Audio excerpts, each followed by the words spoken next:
Muy buenos días, buenas tardes o buenas noches o cuando sea que nos estén viendo. Gracias por mirar el podcast. Estoy aquí con Chantal Cuellar. Nos hemos Ujú. conocido en alguna marcha, Sí, seguramente en las calles. Y ahora está aquí con nosotros. ¿Cómo estás? no, yo agradecida por la invitación, como te mencioné, me siento muy honrada que se me tome en cuenta justamente para poder participar y justamente visibilizar, ¿no? Las realidades de nuestra población y también de mi persona. Sí, súper. Ajá. Lo que a nosotros nos interesa, digamos, en este podcast que recién está empezando, este es el Ujú. primer episodio, es conocer sobre tu vida. ¿Cómo ha sido tu transición? ¿Cómo has llegado a este punto, digamos? Y sobre eso quizás aprendizajes de vida que hayas Ujú. tenido, lecciones de vida y cosas que, no sé, se aprenden solamente con los errores, con el Exacto. sufrimiento.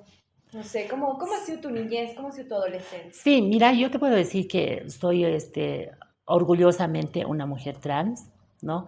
Que ha podido hacer tal vez un proceso de transición, sí, muy duro, porque obviamente soy de otra generación, Ajá. en donde obviamente era muy diferente ahora, ¿no? El tema trans no estaba en el debate público, estaba más bien, era como un tabú, era algo vergonzoso, ¿no? En esa época era yo, justamente ayer yo estaba en una reunión en La Paz y hablábamos de las otras generaciones, en donde, por ejemplo, a las mujeres trans por caminar en la calle nos levantaba la policía, ¿no? Solo por caminar en Solo la por calle. caminar, porque decían están en situación de prostitución.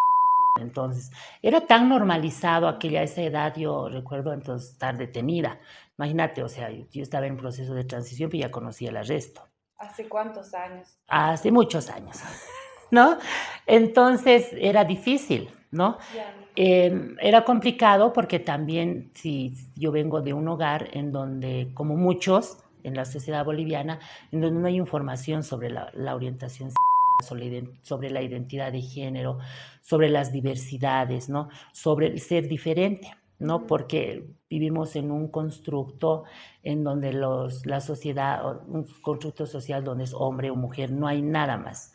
Y si hay otras orientaciones, es raro, es abominable desde la religión, es vergonzoso, entonces es difícil, ¿no? Entonces, el haberme criado en un hogar donde no había información, obviamente los primeros actos de discriminación, de violencia han sido en mi hogar, ¿no? Por la falta de información, luego el colegio, obviamente, y es agobiante, por eso ahora está mucho en boga el hablar del bullying. Ajá. Y quienes hemos pasado por un bullying por identidad de género, obviamente es difícil. Es súper Entonces, difícil. y concluir, yo llegué a salir bachiller, pero no sé cómo, pero llegué. Ya. Ya para esa época. Las personas, las mujeres trans de mi época no llegaron a estudiar, porque, Ajá. porque el bullying por identidad de género o por tu orientación sexual es diferente, porque viene acompañado de la violencia, ¿no? Incluso hasta de abusos sexuales en casos. Claro.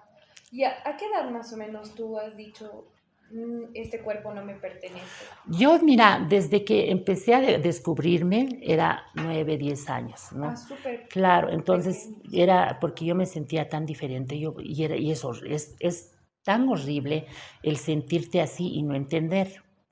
no entenderte. Entonces yo veía un cuerpo físico masculino, pero mi pensamiento y mis sensaciones eran diferentes. Ujú. Entonces yo no me consideraba un chico que le gustaba a los chicos. Entonces eso era lo peor que me agobiaba, porque ya eres Ujú. ya, ¿no? Por aquel entonces eres mariquita y Ya. ya. Pero tampoco, entonces era algo tan raro en mí que yo sentía que por eso yo sufrí violación sexual en mi niñez.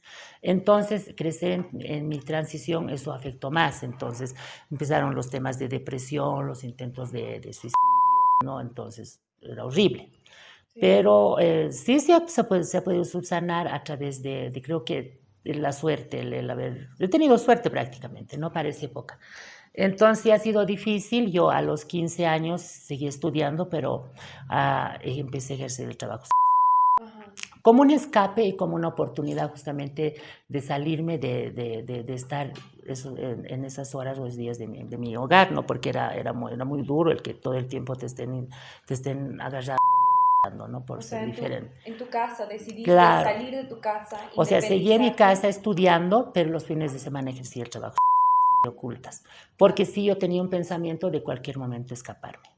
Claro, Ah, estabas como Claro, o sea, alistándote tengo para que salir. irme, pues ya no voy a soportar y me he intentado de quitar la vida 3 veces, o sea, ¿no? Entonces, él te da, él siempre sientes, tienes el sentimiento de escapar, ¿no? Ya, De salir donde sea, pero escapar. Pero bueno, llegué a salir bachiller y luego estudié secretariado ejecutivo computacional bilingüe. Para wow. aquel, sí, pero imagínate, para aquel entonces era pues un título, ¿no? Porque yo me acuerdo, no había, obviamente no existía el internet, no había recuerdo que cuando estaba estudiando, lo último o el boom de la tecnología era el facsímil. Entonces, no vas a hacer, no vas a hacer Esas cosas cuentas. no conozco. No, entonces, toda la semana pasaba las clases y Ajá, los sábados eran las prácticas para aprender a manejar el facsímil, ¿no? ya, Quienes sean de otra época o han escuchado, el facsímil era la última tecnología de aquel entonces, donde era un aparato con línea telefónica en donde podías mandar como un email, pero a través de este aparato, ¿no? El facsímil se llamaba. ya, Entonces, era pues lo máximo usar esa máquina. Hacíamos fila. No te ya. imaginas, ahora mira cómo estamos. Pero así, entonces, bueno, y terminé también de estudiar y ya decidí, era como que como que el vaso rebalsó y agarré una mochila y me salí de mi casa sin avisar a nadie, sin mirar atrás y nunca ¿Esto volví. a qué edad? Ya 17, terminando bachiller, es decir, 18 años. 18 años. ¿Y toda tu vida has estado aquí en Cocha? O sea, No, eres yo viajé cocha. por todo lado, Ujú. ¿no? Porque obviamente ejercía el trabajo. Entonces viajé por todo Bolivia, y luego y me estacioné en Cochabamba.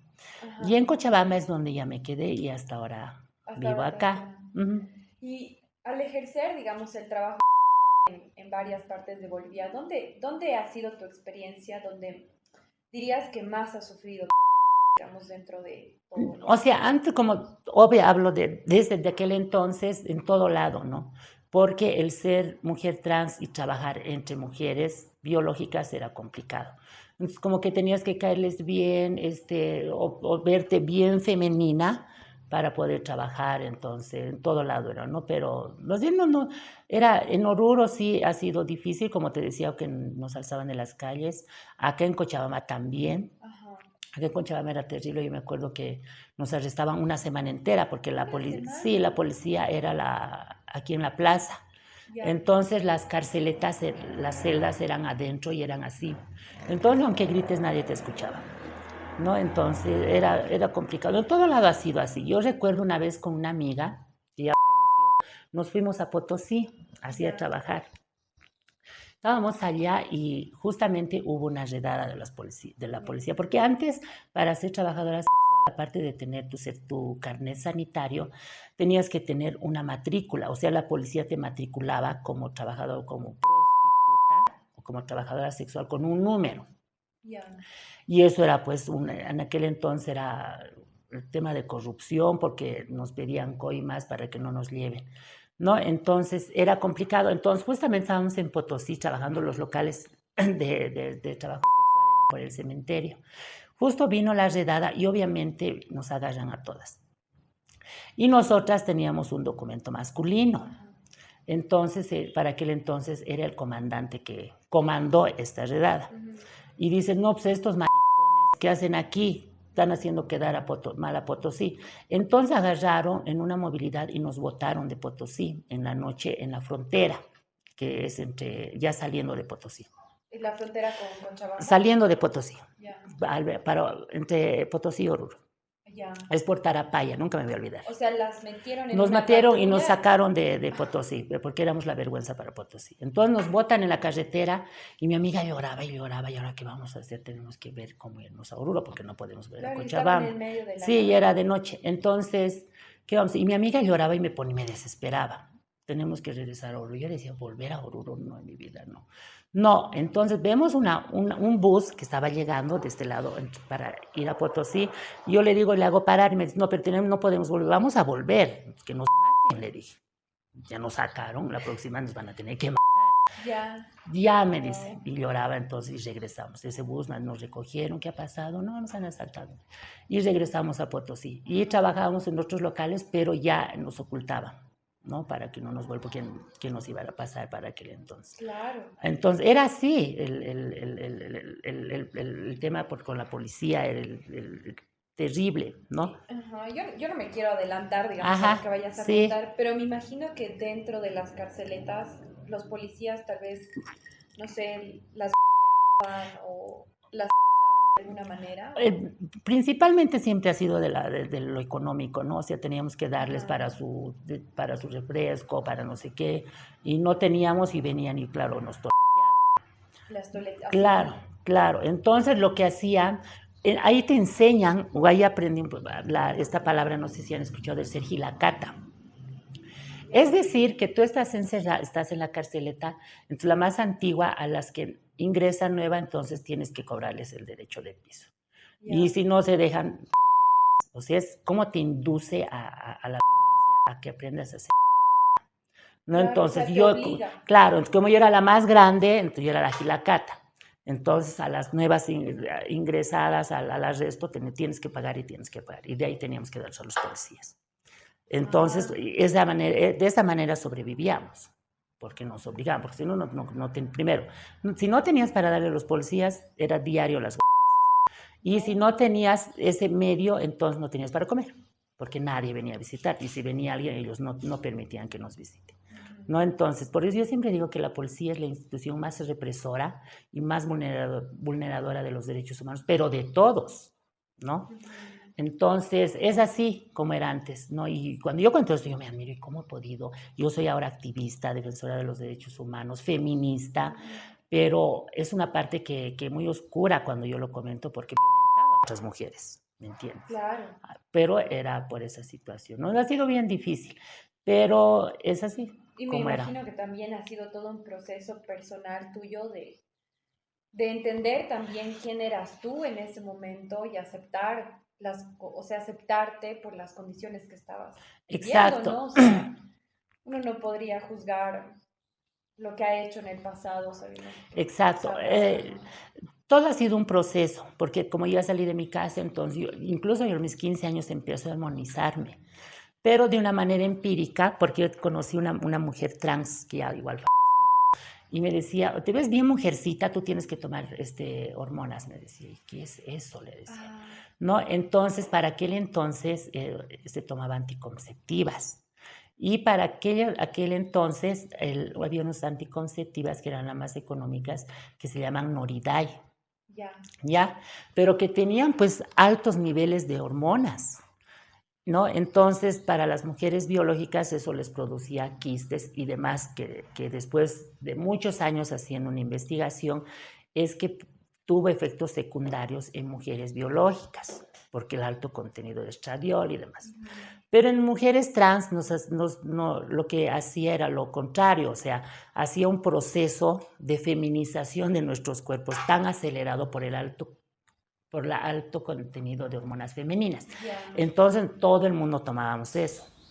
¿Y qué cambios veías, digamos, Claro, velos? como yo tenía 15 años, estaba en etapa de mi pubertad y de crecimiento. Entonces, ahora después hacemos investigaciones, la mejor etapa de hacer una terapia de reemplazo hormonal justamente es en la etapa de crecimiento, porque detienes cuando el cuerpo se desarrolla el tema de desarrollar rasgos masculinos, el tema de vello, entonces yo para ello nunca tuve bigote, nunca tuve barba, siempre se feminizó, ¿no? Pero sin querer, ¿no? Porque decía, te vas a hacer crecer aquí, te vas a hacer crecer aquí. Algo no es que te haga crecer, sino que las hormonas reacomodan las grasas naturales del cuerpo. Pero entonces empecé a tomar, entonces cuando yo tenía 16, 17 o 18 años, obviamente ya estaba pues ya bien feminizada por las hormonas. Ajá. Uh -huh. Wow. Sí.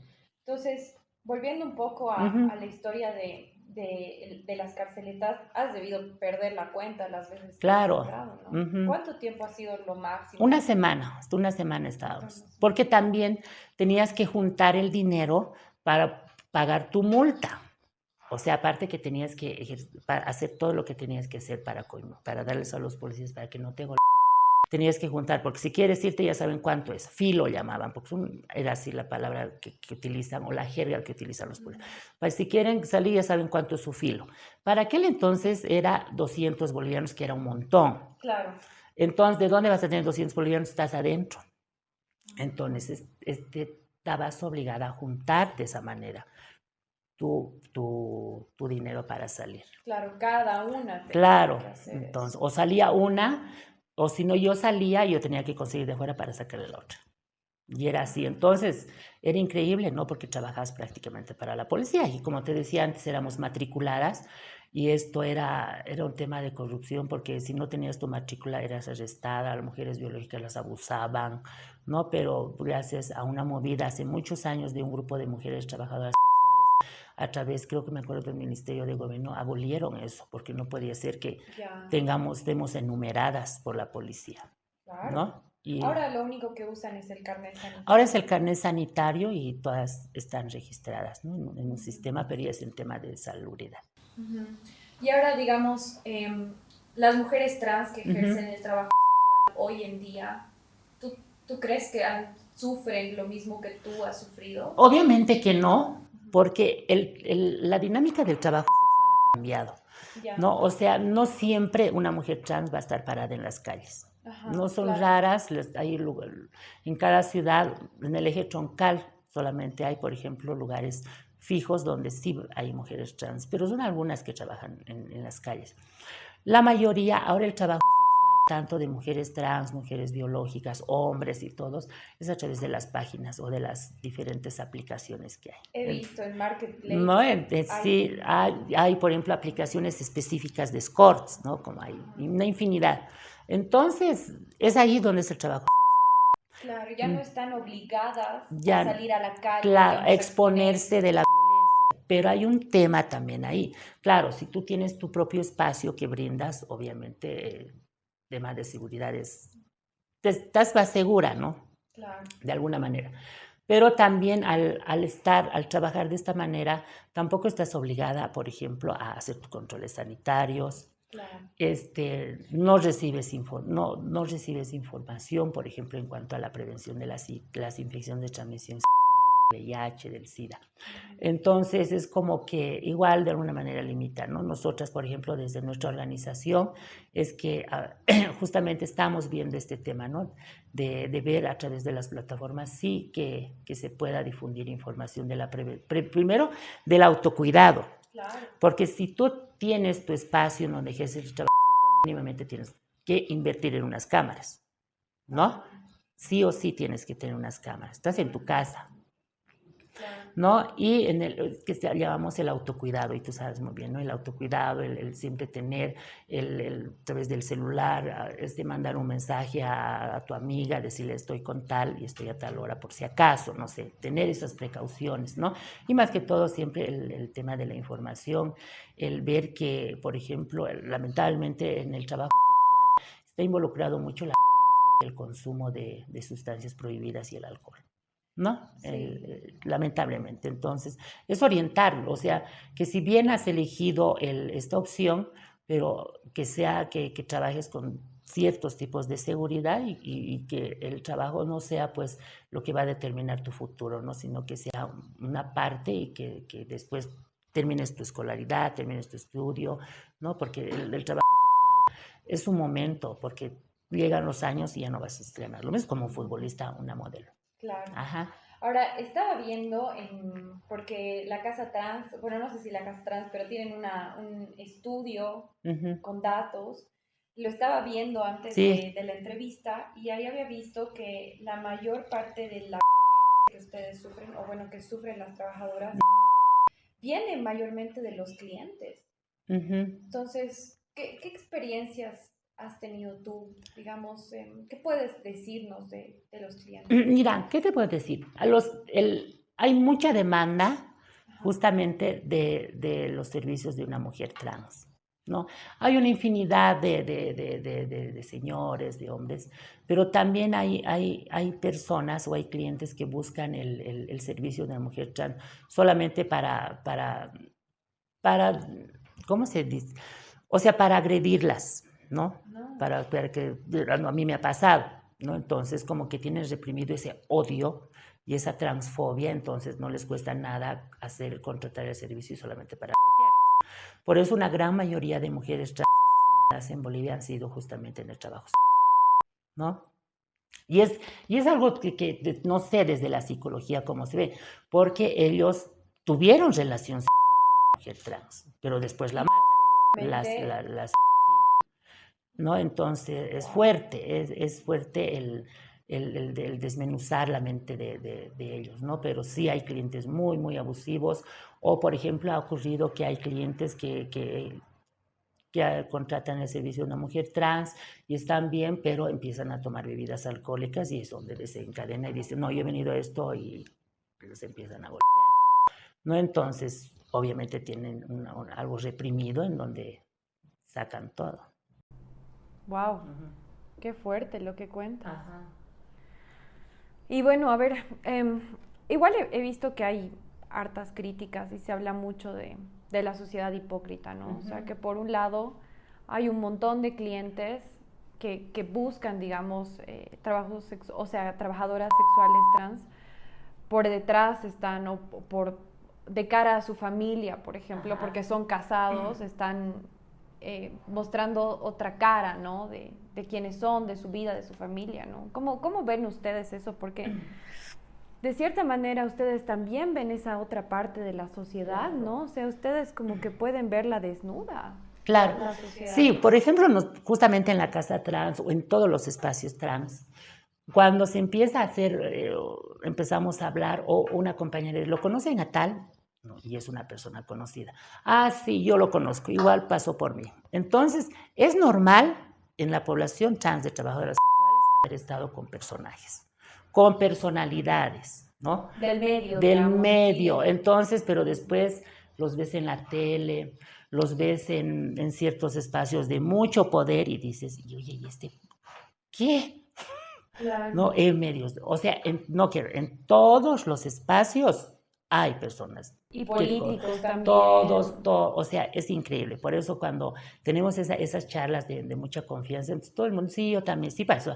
Ay, lo conoces a su amigo que también, ¿no? Así, ¿no? Y corren ahí las fotografías, ¿no? El de los celulares, mira, yo les tomé y lo tomé. Claro, no se filtra esas fotografías porque son buenos clientes, o sea, porque hay una lealtad a este tipo de clientes porque obviamente les pagan bien. Claro. Entonces es algo que se conoce, que en el trabajo sexual se conocen y es una risa, ¿no? Porque después los ves e incluso ha habido que han salido a apoyar discursos en contra de los derechos de la población LGBT, pero sin embargo están yendo a buscar. Claro, por detrás. ¿No? Y es esa doble moral. Entonces dice ya nosotros, un día nos causa risa. Claro, eso sí. Debe ser para ustedes. Es risa.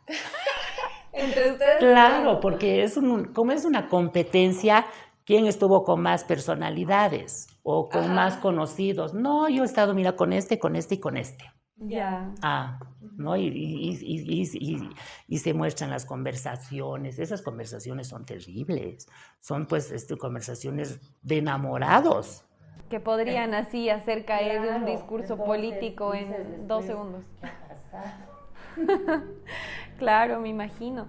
Ahora, justamente del estudio que estábamos hablando, ahí trata un poco de cómo ha sido o cómo ustedes han vivido la pandemia, ¿no? Entonces, no sé, ¿qué podrías contarnos sobre la pandemia? Mira, esto quisiera, ahora estamos en un proceso de justamente, ya no desde la victimización, esto tiene que quedar muy claro, sino desde la realidad, ¿no? Obviamente la pandemia nos ha tocado a todos en curva, ¿no? Pero una realidad es que la dinámica de una mujer trans que ejerce el trabajo que necesariamente no ejerce, es que muchas viven en hostales, en alojamientos o en alquileres, cuartos de alquiler.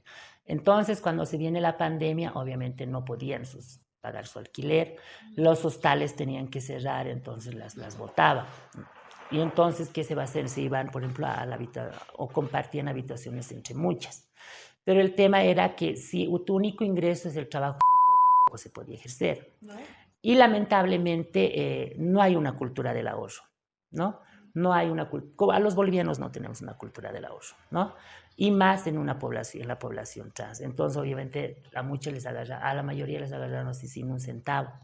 Entonces, ha sido muy difícil, pero de alguna manera, como organizaciones, hemos podido buscar ayuda, ¿no? Ayuda en alimentos, que era lo principal, para aquel entonces los insumos de bioseguridad, ¿no? Ha sido complicado, muy, muy complicado, y también, por ejemplo, había muchas mujeres trans que estaban en un proceso de transición, ¿no? Entonces, en la pandemia, en su casa, por ejemplo, no sabían, ¿no? Entonces, ellas estaban en su proceso de transición cuando salían, pero en su casa han tenido que estar, y entonces la familia que se han enterado, se han dado cuenta que estaban viviendo con una persona que era trans.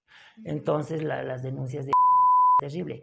Y muchas, por ejemplo, cuando iban a denunciar, porque ya empezaron los golpes, cuando iban a hacer la denuncia por a estas, no a las EPIs, estas unidades policiales que hay en las zonas, entonces lo que les decían era que no atendían ese tipo de casos, porque los mismos policías no entendían. Yeah. ¿No? Entonces era bien complicado, porque para la policía no te atendía ningún caso. Y sí ha sido bien difícil, ¿no? Para muchas mujeres trans, igual muchas, por ejemplo, cuando las mujeres trans tenían COVID, el tema era que muchas no habían hecho el cambio de nombre, y que en todas las ciudades hubo estos espacios, ¿no es cierto?, de centros COVID, no recuerdo muy bien qué nombre era, Sí. ¿no? Se habilitaron lugares COVID, pero eran hombres y mujeres. Entonces, una mujer trans, físicamente femenina, pero al momento de querer ir a este espacio, entonces el documento reflejaba un hombre masculino, entonces decían, no, tú no puedes estar ni aquí ni allá, ¿no? Entonces, que tienen que ser en sus casas, ¿no? Pero muchas igual fallecieron, por ejemplo, ¿no?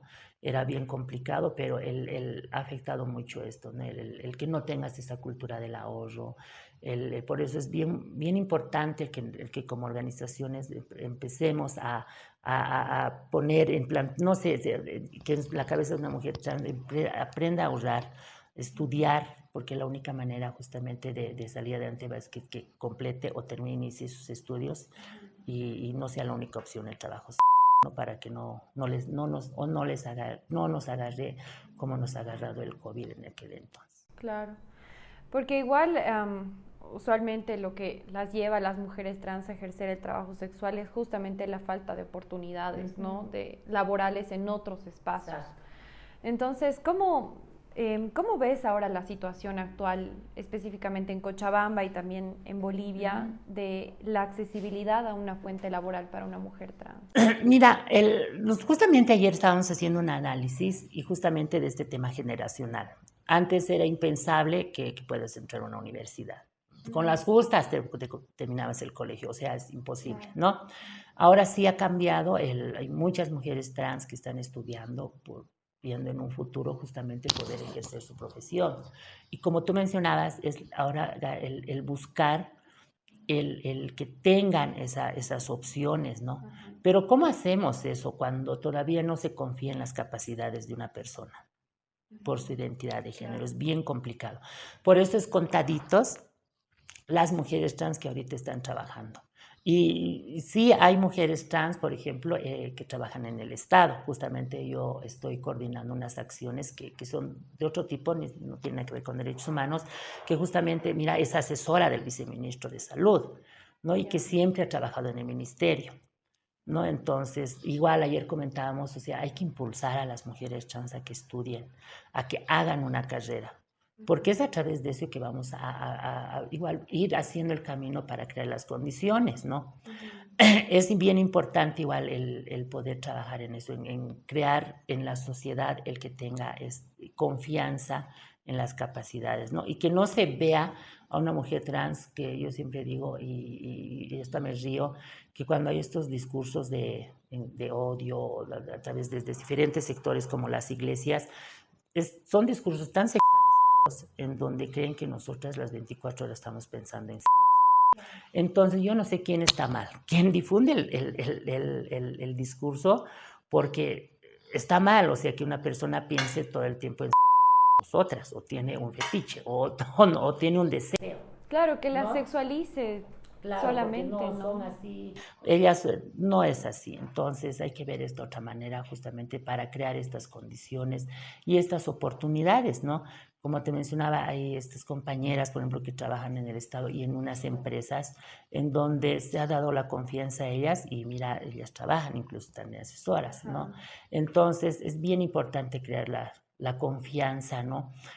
Hace tiempo tuvimos una serie de capacitaciones a diferentes, incluso cooperativas, empresas, ¿no? Donde por qué no se contrata a una mujer trans. Pero todo queda en discurso, porque decían, no, incluso fuimos a BOA, yo recuerdo muy bien. Aquí en la oficina central hicimos todo un equipo de ir a capacitarles y decirles la necesidad de crear estas opciones.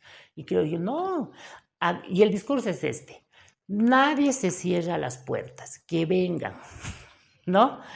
Entonces, claro, del dicho al hecho hay mucho trecho, claro, ¿no? Pero sí es el que realmente se tenga confianza en las personas, porque ahora hablamos de esta generación actual, hay mujeres trans que están en las universidades, hay mujeres trans profesionales, ¿no? En muchas áreas, incluso aquí en Cochabamba te puedo decir, en la Casa Trans, por ejemplo, hay mujeres trans que están estudiando comunicación, derecho, hay una mujer trans que está estudiando medicina, ¿no? Entonces, el ver que se crean las oportunidades y que justamente no se sientan defraudadas, ¿no? Pero sabemos que sí, de alguna manera estamos haciendo algo para cambiar esto, ¿no? Ay, qué bien, qué alegría que puedan ustedes captar más espacios, ¿no? Exacto. Conquistar más espacios. Sí, sí, no, y que sea por la capacidad. Claro, por lo lo que no se quiere es que se contrate, y pobrecita, es mujer trans. No, eso no se quiere la lástima. Claro. Que se contrate por la capacidad, que concurse al mismo nivel que cualquier persona. Eso es lo que se quiere, pero que sí se dé la oportunidad. Y ahora, volviendo un poco a tu vida personal, ¿en qué momento has decidido ser activista? O sea, ¿cuál ha sido tu proceso de transicionar, digamos? No sé si ejerces ahora el trabajo sexual o no. ¿Cómo ha cambiado tu vida? Sí, mira, yo toda mi vida fui trabajadora sexual. Toda mi vida, porque era lo único que hay, ¿no? Y yo recuerdo una vez, porque como yo te mencionaba, el trabajo sexual involucra mucho el consumo de alcohol y otras sustancias, y obviamente yo estaba... Claro, para sostener, ¿no? Eso, escapas de la violencia para meterte a otro círculo más violento. Es increíble, ¿no? Entonces yo estaba inmiscuida en todo esto y recuerdo muy bien que consumí tantas cosas que afectó a mi salud de una manera terrible. Yo recuerdo que una vez me dio una pancreatitis aguda, ¿ya? Entonces yo tenía inflamado el páncreas 2 centímetros. Me llevaron de urgencias al hospital Viedma y entonces, claro, todos me decían, señora, está mal. Claro, como todos, sabemos cómo está de colapsado el sistema de salud y para aquel entonces, recuerdo que era el 2007, no recuerdo muy bien. Entonces, yo estaba en la silla de ruedas todo el día y al final consiguen que puedan admitirme, ¿no? Después de hacerme los exámenes, sabemos qué tal. Entonces dicen, ya, necesito el documento de la señora, le decía a mi amiga. Y yo estaba así y me mira, ¿y ahora qué hacemos? Y le da mi documento. Y entonces dice la enfermera, pero no es una señora que dice un nombre de un hombre, dice. No, pero es una mujer trans y queremos que se despecie. Ya, entonces se va y regresa y dice, bueno, la vamos a internar, pero ahorita no hay un espacio en la sala de mujeres. Pero sí, nosotras entendemos, el hospital entiende. Por mientras, lo vamos a poner en una sala de varones, pero que está vacía, ¿no? Yo estaba con oxígeno, o sea, no podía ni reclamar, yo escuchaba. Entonces me suben, me internan y obviamente me ponen una sala de varones donde estaba vacía. Pero luego mi amiga va a constatar que en la sala de mujeres no estaba llena, entonces era una mentira. ¿Esto qué año ha sido? El 2009 creo que ha sido, algo por ahí, ¿ya? Entonces, bueno, ya estoy solita, ya, sí. Pero no se llega a llenar la sala de varones del hospital. Entonces yo me sentía tan mal, porque aparte que yo estaba muy mal, entonces aquí arriba decía mi nombre, ¿no? Mi nombre masculino. Y eso era terrible porque todas las rondas entonces llamaban por mi nombre y yo mi nombre no lo utilizaban, o sea, desde que me salí de mi casa. Y era terrible, el tema del nombre es tan propio de ti y tan no puede ser tuyo cuando eres una persona trans. Entonces era bien difícil. Entonces yo recuerdo que venían las rondas y obviamente el gastroenterólogo que estaba a mi cargo venía y veía la historia y con todo, por todos los practicantes que venían, era todo un grupo, se traía un grupo de 10 creo. Entonces no veían ni siquiera mi historia. Entonces empezaban a que vean mi cuerpo, decía, esto es silicona, pueden ver, estos son los efectos de lo que se ponen ellos, o sea, así yo le miraba y me destapaba para que vean los senos, para que vean dónde tengo el implante de los implantes, ese era. Yo le miraba y cuando se salían era para acá, uy, es un hombre, había sido hombre. Ay, era mañana y tarde, son 2 rondas que se salen. Ya, y una noche, entonces justo mi gastroenterólogo no va y entra otro y me dice, yo voy a ver su historia. Me dice. Y era de noche, yo estaba así. Y me pregunta, ¿cuándo tuvo su última diarrea? No sé, le digo, yo sufro de estreñimiento. No, tiene que decirme, me dice. Pero le digo que yo no sufro no, yo sufro de estreñimiento, tomo Cirelax, le digo, ¿no? No, tiene que decirme. Y era un carácter, un señor muy mal geniudo. Y bueno, para que me deje de hostigarme, le digo, hace 2 años, le digo, la última vez. Ah, ya, a mañana a primera hora, orden para VIH. Entonces, yo así, ¿no? Y ¿qué es la señorita que estaba ahí, la interna? Bueno, acata lo que dice el doctor. Y se va, no le interesa. Yo digo, y me puso así en mi cabeza, ¿y por qué prueba de VIH? ¿No? Entonces, sí, le digo, y tienen que hacerme siempre la prueba de VIH. Le digo, sí, son las órdenes del doctor. Toda esa noche no dormí, porque dije, y por ahí vivo, tengo VIH. Yo esa mañana, me hizo sentir tan mal, porque tampoco tenía mucha información yo acerca del VIH, ¿no? Entonces, esa noche no dormí y a primera hora vienen y me sacan la prueba. Y ¿sabes qué? Yo dije, ahorita me levanto y me voy, porque qué resultado iba a salir. ¿Qué hago? Me voy a escapar, pero no podía porque estaba con suero. Y el estómago estaba así, y cuando iba, por ejemplo, a bañarme me agitaba mucho porque el estómago no deshinchaba. Bueno, entonces de ahí salen las pruebas y me dicen que estaba negativa. Y entonces dije, esto no puede continuar, ¿no? Es como el gatillazo, así o sea, toda la semana, porque estuve una semana, todos los días me están haciendo sentir así. Ahora incluso ha asumido que vivo con VIH. Entonces me afectó tanto que dije, esto ya basta aquí, esto ya no puede seguir, o sea, si a mí me pasa, ¿cómo será otras? O sea, o si, no, se me puso así la mente en blanco y dije, ya no puede, lo único que recuerdo es que eso no puede suceder. Entonces, yo incluso con mentiras me hice dar de alta porque me preguntaban, ¿se siente bien? Sí, estoy perfecta. Y no estaba. Y no estaba bien. Entonces, no le interesó, me firmó el alta. Incluso tuvieron que así llevarme a un auto para llegar a mi casa porque estaba mal, ¿no? Entonces, a partir de ahí es donde dije, hay que hacer algo. Entonces, sí empezamos a organizarnos, hay que hacer algo, a conformar una organización, a reunirnos. Y ahí fue donde empecé, ¿no? Y empezamos aquella vez igual, sí, era el 2007. Recuerdo que era el 2007 porque empezamos a reunirnos con lo que me pasó a mí, con lo que le pasaba a las chicas de Santa Cruz, que es terrible y hasta ahora es terrible lo que les pasa, en la ciudad de La Paz. Entonces nos reunimos a nivel nacional y conformamos por aquel entonces una organización de mujeres trans. Entonces todas con el o sea, ya es hora que pare, ¿no? Porque todas teníamos historias parecidas. Violencia sexual, violencia institucional, todos los tipos, todos los discursos y nuestros testimonios eran de violencia. No, entonces nos reunimos en la ciudad de Santa Cruz y recuerdo que nuestro primer pronunciamiento era que el Estado no nos violente, porque la constitución de aquel entonces era otra y no te daba la opción siquiera de soñar con una no política pública. ¿No? Entonces cada año teníamos congresos y eso me fortaleció mucho y me hizo sentir en el lugar donde quería estar y donde estoy ahora. Y ese fue así el punto de quiebre, sí. una pancreatitis.